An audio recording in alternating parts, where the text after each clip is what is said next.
नहमदुहु व नुसल्ली अला रसूलिहिल करीम अम्मा बाद फ़ाऊज़ु बिल्लाहि मिनश शैतानिर रजीम बिस्मिल्लाहिर रहमानिर रहीम कुलिल्लाहुम्मा मालिकल मुल्क तूतिल मुल्का मन तशा व तंज़िउल मुल्का मिम्मन तशा व तुइज़्ज़ु मन तशा व तुज़िल्लु मन तशा बियदिकल खैर इन्नका अला कुल्लि शैइन क़दीर तूलिजुल लैला फिन्नहार व तूलिजुन नहार फिल लैल तुखरिजुल हय्य मिनल मय्यित व तुखरिजुल मय्यित मिनल हय्य व तर्ज़ुक़ु मन तशाअ बिग़ैरि हिसाब।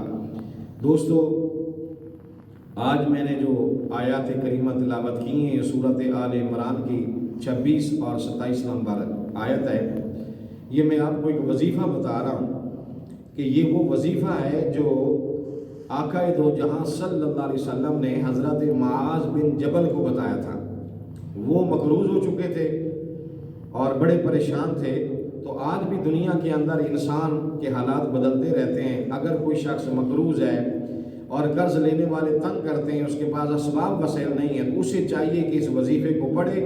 अल्लाह पाक इतना अता फरमाएगा कि उसका कर्ज़ भी उतर जाएगा और अल्लाह पाक उसको माला माल फरमा देगा। हज़रत मुआज़ बिन जबल रज़ियल्लाहु ताला अन्हु नमाज जुमा के लिए तशरीफ़ न लाए तो आका अलैहिस्सलातु वस्सलाम से बाद में मुलाकात हुई। आपने फरमाया मुआज़ जुमे में नहीं आए। तो अर्ज़ की कि या रसूल अल्लाह सल्लल्लाहु अलैहि वसल्लम, एक यहूदी शख्स है यूहाना, उससे मैंने कर्ज़ लिया हुआ है।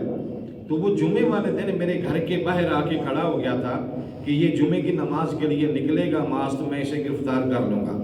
तो मेरे पास असबाब नहीं थे, वसैल नहीं थे, तो मैं कैसे कर्ज़ उसको अदा करता। तो इस डर की वजह से कि वो मुझे गिरफ़्तार करेगा, अपने पास पकड़ के ले जाएगा, मैं नमाज जुमा के लिए हाज़िर ना हो सका। आका अलैहिस्सलातु वस्सलाम ने फरमाया मुआज़, घबराने वाली बात नहीं है, मैं तुम्हें एक वजीफ़ा बताता हूँ, वो पढ़। तेरा कर्ज़, मेरे दोस्तों भाइयों, एक ऐसा वजीफ़ा आपको बता रहा हूँ, इसको गौर से सुने। फरमाया कि तेरा कर्ज़ जितनी ज़मीन है इसके बराबर अगर सोना तेरे ऊपर कर्ज़ होगा तब भी तेरा कर्ज़ अदा हो जाएगा। सुबहान अल्लाह, कितनी फजीलत है इस वजीफ़े की। तो उन्होंने अर्ज़ की या रसूल अल्लाह सल्लल्लाहु अलैहि वसल्लम आप बता दीजिए। तो आपने फरमाया ये जो सूरत आल इमरान की आयत नंबर 26 और 27 मैंने तिलावत की है, फरमाया जो शख्स सुबह शाम हर नमाज के बाद इसको 7 मरतबा पढ़ ले, अल्लाह पाक इतना अता फरमाएगा अल्लाह पाक इतना अता फरमाएगा कि उसका सारा कर्ज भी उतर जाएगा और रिज्क में इतनी बरकत होगी, उसकी जेब कभी खाली नहीं रहेगी। ये इन आयात के पढ़ने की वजह से अल्लाह पाक इतना अता फरमाएगा कि ज़मीन के बराबर भी सोना अगर कर्ज है तो वो उसका उतर जाएगा। तो इसलिए जो लोग कर्ज के बोझ के नीचे दबे हुए हैं उनके लिए ये बेहतरीन वजीफ़ा है।